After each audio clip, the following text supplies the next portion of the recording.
listening to short inspirations from Ralph. Insecurity, the bane of many leaders. Part 5.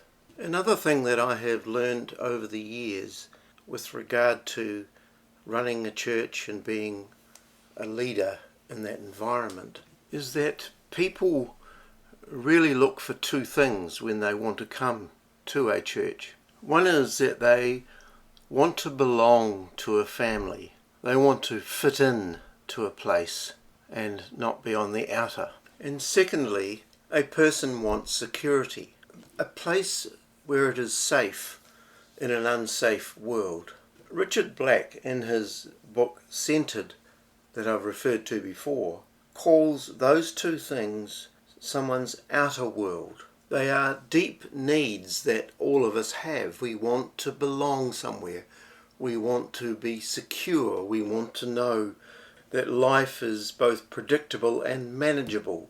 When it comes to the insecurities that a leader may have, then it's incredibly important that the leader is trustworthy and is a person that people can follow and trust and feel secure and safe with.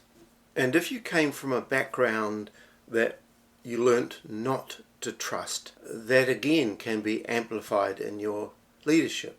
It can lead to unpredictability and even a negative view of the people you're leading, which is not a very good mix for a shepherd of a flock. This in turn can lead to over-controlling of people. And if it's a church we're talking about, it is a conforming model. Everything is prescribed. There is a very strict culture and atmosphere. People are expected to think and talk and act like the leaders do. There is a spoken and unspoken do's and don'ts list.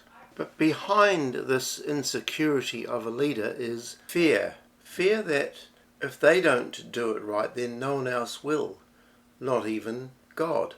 So a line is crossed somewhere in attempting to do God's work for him. This explains some of the extremes of cults that we can see in New Zealand and in other countries.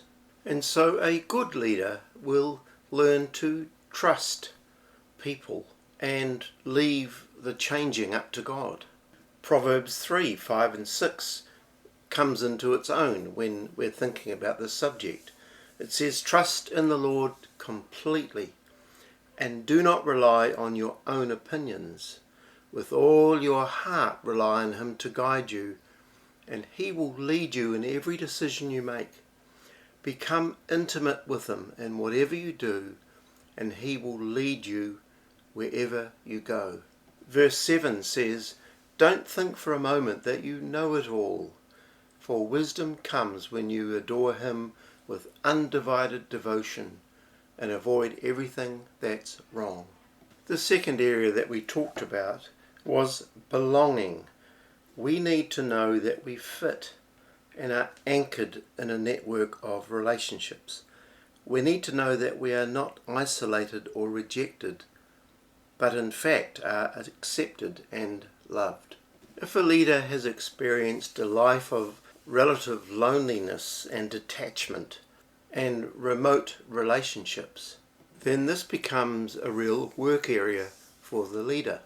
It's an area to push through on and to deliberately engage with people constantly until it becomes more natural, until it becomes warmer in your spirit.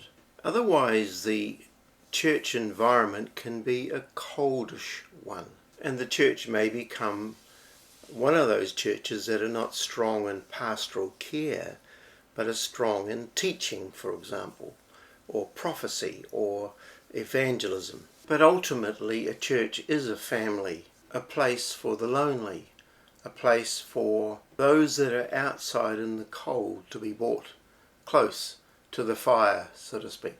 This series on insecurity is also very challenging for leaders, and my hope is that you will grasp some of these concepts and even look to find help for some of the insecurities you might be facing.